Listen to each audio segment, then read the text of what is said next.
I'd like to continue on a couple of the topics the Assemblywoman had talked about.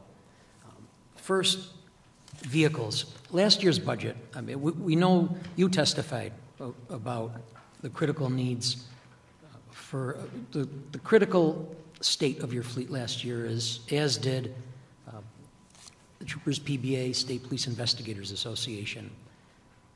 And your testimony convinced us we provided a significant amount of money in the budget for, among other things, state police vehicles and various equipment needs. I am pleased to see that the governor's included some of that in this year's budget that you testified to, significantly smaller amount of dollars spent on it than what we allocated last year. Nonetheless, though, governor's spokesman within the past month or so said that $60 million that was provided last year is going to be reallocated to different things in this upcoming fiscal year because they said it was contingent on policy proposal acceptance of the legislature, the governor's proposals last year. Many of us were at that table as we talked about that. It wasn't contingent on anything. We provided the funding for it. So I guess my question has to do with your fleet, and I just want to make sure that I'm hearing you okay, that you have plans to address the fleet. However you came up with the money in last year's budget that wasn't part of the $60 million, combined with monies planned for this fiscal year. So do you need more funding from us for your fleet? No, other than what was proposed? No, I don't believe so. I mean, I've been working with budget on this. The last couple of years, we've spent about $15 million consistently each year on fleet. We thought that probably this year, if we spend $20 million, we'd be able to bring our mileage down and get into a healthy place. And as we get closer to the budget, we do our analysis and realize $20 million is not going to do it. We're currently looking at $30 million from budget to put into fleet purchase, which, as I said, will have a tremendous impact and help us to get almost completely healthy by the end of the fiscal year. And then we just need to kind of figure out the maintenance going forward on how do we keep it at that level. As far as what you're speaking about, the $60 million, or what conditions or terms, not your area. I wasn't part of any of that discussion. Yeah. So the point that I wanted to make is that we had provided money that was not allocated for that purposes, and I want to make sure that your fleet is being taken care of. Yes, it is. All right, thanks. The next area is communications. Very interesting. Nearly 20 years ago, during my time with the state police and then as Erie County Sheriff, I was involved in a number of different committees regarding statewide communication system interoperability. Almost 10 years ago, the Bucky Phillips escape, and the after-action report identified communications problems as the biggest problem, the most critical issue facing us. While I don't know if you've completed your own internal after-action on the escape, the Assemblywoman alluded to the problem. There was some testimony before. We hear it time and time again. Once again, if not the biggest problem issue up there, one of the most significant. I don't expect you necessarily to have an answer or be able to write the check to fix it, but my question is, how do we solve this? I mean, money has gotten thrown at it at least as far as I know, for over 20 years. And we continue to have the same problem, and we look at the geography of the state. North Country is difficult, Southern Tier is difficult, Western New York is difficult. We have these dead spots across the state. We have local agencies that can't communicate with others, the interoperability issues. How do we fix it? I mean, communications obviously is a big issue. If you were to come back to the state police today, Senator, you could pick up a radio and right where you left off, because the technology and the way we do it is old. The equipment is new, and it works, but it's time has changed and we haven't caught up to it. Over a year ago, I charged our communications people with looking at the state police system, the communication system, with a view on upgrading. Now, obviously, for a lot of years, we sat back waiting for the SWIN to come on board, which didn't happen. So there were a lot of years lost. And then there was narrow banding from the FCC, which caused us to have to regroup to make deadlines. But I mean, at this time, we're looking probably to go forward with a multi-year plan to upgrade our own infrastructure to a much more modern system, whether it's digital or repeated or, yeah, still has yet to be told. We've met with vendors, including Motorola, who made proposals to us just to give us some ideas on where we might be able to go. But, you know, at this time, it's still premature to say that their solution is the one we like or anything like that. So we're still looking at it. It's one of my goals that I would like to accomplish in the near future. As far as the communications and interoperability issue, you know, I read the Bucky Phillips after action as well, and, you know, it struck me that we identified it back then and we had the same type of issues this time. But the issues weren't exact. So when back in Bucky Phillips, we had unencrypted analog transmissions that everybody listened to and knew where our police were and what they were doing. And in some cases, they were helped, in some cases, they were hindered. So since that time, you know, we've moved ahead. We've gone to digital and encryption on some of our tactical frequencies. And we get up to the northern, the Adirondack region, where, you know, you couldn't have been in a more difficult terrain to try to support communications up there. And then add to that, we bring in, you know, 10 partner agencies who all have different radio systems and everything else. And even when you were both on VHF and said, wow, this should be easy, well, this agency's encryption doesn't comport with this agency's encryption. So in the end, you know, we ended up with unencrypted analog VHF like we did in the Bucky Phillips days. And because of that, less so that the community was monitoring, but the news media was monitoring. And in the case of our escapees, they had a radio, you know, a transistorized radio, and they were listening to the news reports of what the police were doing. So it certainly is in the draft after action that we're working on right now. It's something that if we could solve it in the Adirondack region, we could take that anywhere in the state, because as I said, we sent communications trucks up there, but there's no infrastructure. There's no towers to climb and put up an antenna or anything like that. So it was as difficult as it could be.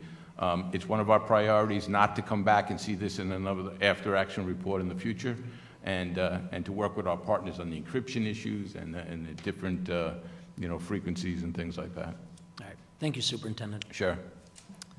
Thank you, Senator. Our next speaker will be Assemblymember Lenthal. Good afternoon, Commissioner. Good afternoon.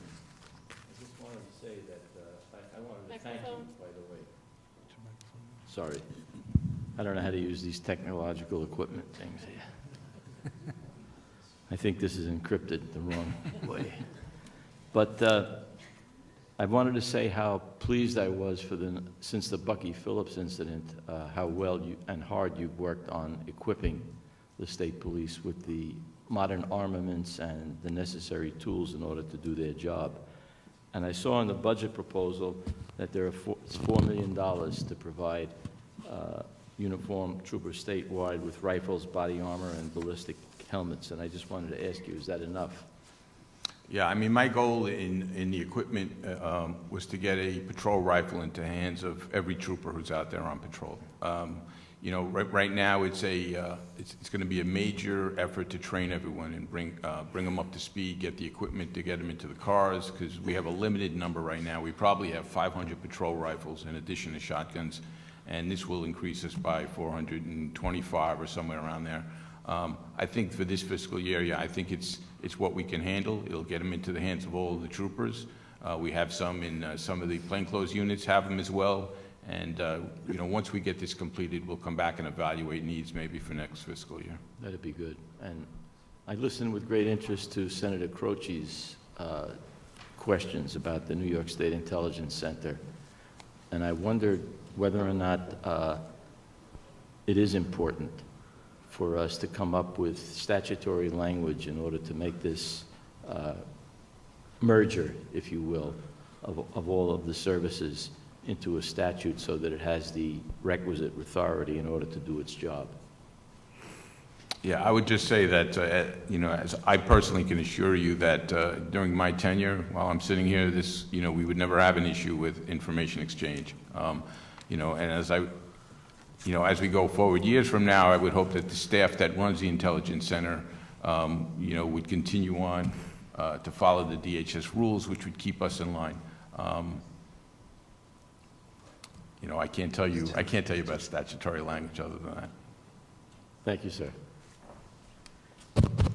Thank you. Senator Nozzolio. Thank you, Madam Chair. Superintendent, welcome again Thanks, sir. to these discussions. I would feel confident to make the case to anyone that your efforts have, I believe, qualified you to be the best superintendent in the history of the state police. I say that with all sincerity and directness. We were involved from the first day of your confirmation. You have done nothing but impress and continue to work with distinction throughout your tenure, and I congratulate you for that. Thank you, sir. The world has certainly changed since you became a police officer many years ago. That we live in a much more dangerous place. And that I'm concerned, certainly with, I have no concern with the ability of the state police and the record of the state police in general law enforcement functions, in dealing with disasters, in even taking the additional steps that you have taken regarding drug addiction and the administration of a very difficult antidote to heroin overdose. Time and time again, the department has done yeoman work in getting things done. As Assemblywoman Dupre was talking about, we all watched you work in her district during those times. We also looked to a huge amount of additional costs. We're glad that those are being absorbed, although we know it puts stress on other portions of the budget. It appears in your answers to Senator Gallivan that we are fine in terms of at least the runway for solution. We're on the runway for solution to the vehicle issue. That we couldn't find those monies in the budget, although it appears that you are going to be using those deployed from particular settlement funds to be able to put into additional vehicles. That's fine. That's good. It's extending resources. And at meetings like this, we've certainly heard the need. So we'll be working with you and monitoring that situation to see what additional needs there are. Senator Croce's comments, and echoed by Senator Lenthal, you can't comment on it, but I just need to emphasize so that you understand our position, that we have every confidence that right now that communication is taking place. Senator Croce's mentioned this many times to us in conference. He's analyzed this. There's nobody better to do it than him through his experience. But this isn't about one person, one superintendent. We're looking to structure something in the future, and we could support the change if we had assurances that moving forward there was a statutory template for action.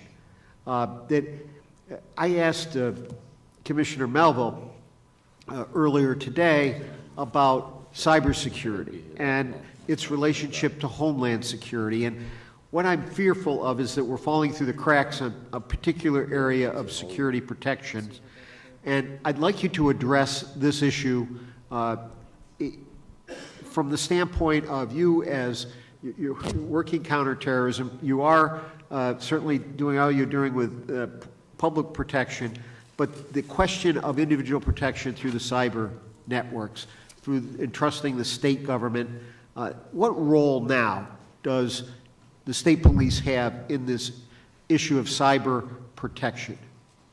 Okay, so the New York State Police is involved on a number of different levels. We start kind of from the bottom up. We do retail kind of cyber crime, whether it's theft of information or social media hacking, things like that, which are really kind of customer-based to our New Yorkers who make crime complaints. As it moves up into kind of larger cyber crime, we have a cyber analysis unit that we created in partnership with the MSISAC, which is part of the center in East Greenbush that we spoke about earlier. And what we do is, MSISAC is responsible for monitoring most of the state networks and state systems. Information that comes in through the MSISAC, we're part of the operations center. Our analysts and our investigators, we're at the dailies. We work with them hand in hand all day long, and we're able to see what kind of threats are going on throughout the country, to other states' infrastructure. Anything that comes in that affects a state agency or a state network goes to ITS. ITS has their security piece. They're responsible for that. Anything below that, whether it's local government, whether it's utilities, whether it's anything less that we can address at the state level, we do. Whether it's just getting the information out, whether it's trying to make criminal cases on it. There's really a tough line there because so much of what happens cyber is federal. We work very closely with the federal partners in the FBI and Secret Service because so much of what goes on, even though it seems like it's in your backyard here, is coming from, Eastern Europe or Asian countries. And so, we just don't have that reach. We've been trying to find, since we stood up the cyber analysis unit, what really is the niche. And we think the niche is local government, local utilities, mom and pop banks, things like that, which fall below that federal threshold. Fortunately, a lot of what comes in through MSISAC that we're sitting at the table and we know it, gets funneled over to ITS and they're able to react or patch or do what they have to do so that it doesn't become a problem in New York State. I mean, a lot of what happens is kind of preemptive. We've been very fortunate here. I'm not saying it's never going to happen. It happens to some of the best organizations at some of the highest levels. But I think that's the infrastructure that's in play here. I personally think the gap is below that, for these small communities that just don't have the support of a cybersecurity team or anything like that. And being that it's all part of the New York State Intelligence Center, we intentionally co-located for this purpose because we are concerned about cyber going into the future. We're able to take the information, put it out as informational, put it out as intelligence, refer it to the federal partners, work with them. That's kind of where we're at on the cybersecurity piece. Myself, Division of Homeland Security and Emergency Service, and many members of the chamber sit on the Cyber Advisory Board. We're part of it, either in advisory capacity or as actual members, together with Financial Services, Public Service Commission, and we all are constantly working with the private sector to discuss what are the emerging threats, how do we target harden. And when it comes to things like utilities and finances, it's not just the cyber piece, it's kind of cyber and physical put together. You have to be able to protect from both sides. And, we're still, I would say we're still young at this in New York State. But, as states go, I would say we're probably, as effectiveness, we're in one of the top ones. I think we're, a couple from the top maybe, but I think we're doing a good job at it for the amount of time we've been invested in it. And I have no doubt that upon receipt of questionable information about potential threats that have occurred, about trying to isolate who did those, I would imagine you and your partners are up to that task. What I fear is that the state government itself does not have someone that can tap them on the shoulder and say, you aren't having appropriate protections within protecting the data that you're entrusted to hold, whether it be the Department of Taxation and Finance, whether it be one of our health organizations, whether it be even the DMV. Are you able to, or is it too early, or are you too thin in manpower at this stage to be able to act as a coach, if you will, a cyber consultant to those state government agencies that have to protect this data? I mean, to steal a line from Commissioner Melville, I'm not a computer geek, but I think that we've had conversations with ITS about them becoming part of the operations center at the Intelligence Center with the Center for Internet Security and the MSISAC, so that we're not just a pass-through on that type of information. When we hear about something that's affecting a network or affecting other states, or that's directly targeted at something in New York State, that we have people at the table with us who could react to it, and we don't have to be the pass-through to send it over to ITS. I think that's kind of the improvement we can make, better cooperation in that respect. I don't mind being the coach to get this done. The whole discussion about merging New York State Police Intel Center and Center for Internet Security, it was done about 3 years ago, and we all saw the value of it. It's just something we've been trying to grow, And, you know, in the world of units, it's still relatively young. It's probably a year, year in the making for us. We have an investigator and I think 3 or 4 analysts who are actually assigned there full time. So I don't mind being a coach to drive it forward, because I do agree with you that no matter what you're talking about, cyber is a tremendous threat to us. Superintendent, thank you very much. Thank you for your answers and thank you for your service. Thank you, Senator. Thank you, Senator. Senator Savino.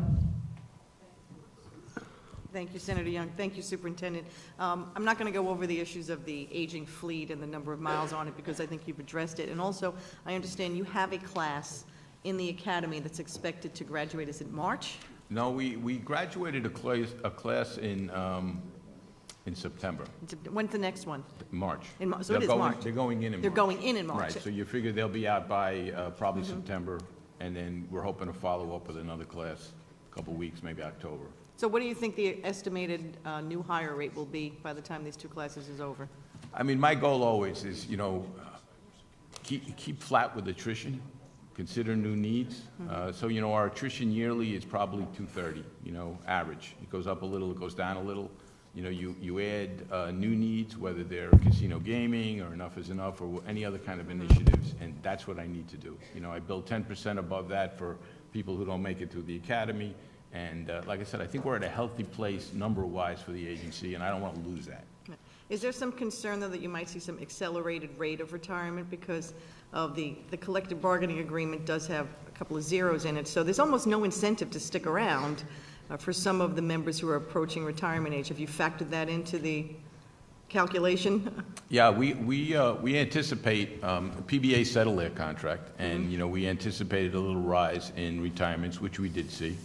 NICE-B is currently in negotiations, and I would assume that maybe they're months away from theirs. We'll expect to see people going out the door at an increased rate right after that. We also last year spent a lot of overtime in New York City on counterterrorism and other areas, and a lot of those people are going to see the opportunity to retire. So yeah, I mean, we say 230, and what I like about the 2 academy classes is that by the time we get to the second one, we could kind of adjust for actual retirements. So if it's up higher, we'll have a bigger class. Well, hopefully we'll continue. I want to turn to an issue that Senator Klein has been out front on with respect to restricting firearms purchases to people who are on the FBI's, terrorist screening database or the no-fly list. Has the state police had discussions with the FBI? Do they give you access to that list? Yeah, I mean, we do have access to that list for counterterrorism purposes. It's a different discussion to be able to use it for, denying pistol permits. Part of the issue there is you could be placed on the terrorist watch list or the no-fly list for a number of reasons. One is you're kind of a bona fide terrorist. You've been identified that way.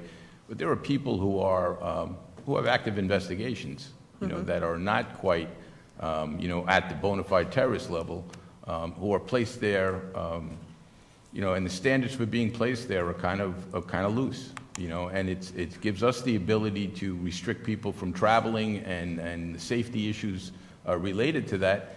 But I don't know that's the kind of thing that we want to publicize, where people would be able to know they're on the no-fly list, or why am I on the no-fly list? Maybe they're looking at me for this or for that. I think that's a concern before we say, well, let's take the list and make it available, for denying pistol permits. I think you have to vet out that whole situation. But that's a discussion with the feds. It's their information.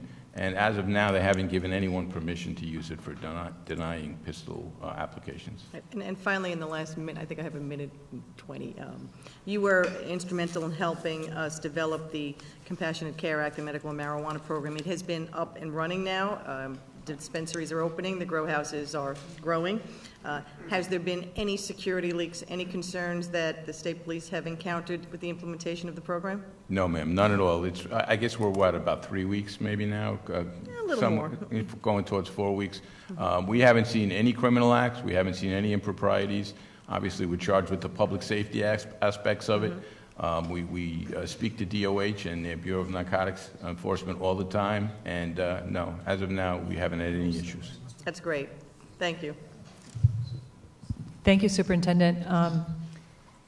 I wanted to ask this question on behalf of Senator Golden, who had a pressing district event he had to get to, and as you know, we've had lengthy testimony today, but the question is, what is the coordination between the NYPD and the executive's proposal to permanently deploy state police and National Guard members to New York City? So I kind of have an unfair advantage because I'm a graduate of NYPD. And the people who are in place down there at all levels are people that, were peers of mine. So I do have the ability to have the conversations. Early on, when we started bringing troopers down on overtime before they were permanently assigned there, we had discussions with NYPD, with MTA police, to make it seamless, to make sure that we're complementing each other and not, doing kind of redundant work. The safety issues. The safety issues of having another law enforcement agency kind of planted in there to make sure we had communications and everything else. As we went into 55 permanent troopers assigned there, we continued the discussions. We've expanded our role where we're doing some commercial vehicle enforcement at the bridges and tunnels on the East River. We invited NYPD in. We did them hand in hand with them. It's been joint operations, standing together. State police is 7% of the state's law enforcement, but we do well over 90% of the commercial vehicle enforcement in the state. So we do bring something to the table, and I think we were great partners with NYPD. Same thing with MTA. We've worked hand in hand with them in Grand Central, Penn Station, and on train patrols, both through Metro North and Long Island Railroad. Our biggest issue here is to make sure our troopers are armed with the information they need, have access to communications, and that they're completely safe while they're operating there. Thank you for that. Just one more question. You referenced in your testimony that there are 15 troopers assigned to the Sexual Assault Victims Unit within the state police. What will be the coordination between this unit, local police department, and colleges? If you could expound on that, please. Okay, so the makeup of the Sexual Assault Victims Unit is 15 people. It's 12 members of the state police, so it's 11 senior investigators, 1 lieutenant who coordinates the program. It's an office aide, it's a press person to kind of work on the outreach issues. The way we see our role here is to provide outreach and education to college campuses, whether it's the student population, whether it's the security of police force, or it's college administration. The way we see our role with local police is to coordinate with them on the investigation to make sure that none of the victims who need police response, aren't able to get what they need, whether it's a state police response or a local police response. We're looking to do training for our own investigators to make them better at investigating sex crimes, and we'll be affording the same training to the locals. I've spoken to the chiefs and the sheriff's associations and offer those services. We don't know that there's a tremendous void there, but we think that, that we could work together so that we're all better at it. Thank you for that. Anyone else? Well, I think that concludes your part of the testimony. We truly appreciate you being with us today, for taking the time, and for the great work that you do on behalf of the citizens of New York State to protect them. Thank you, Superintendent.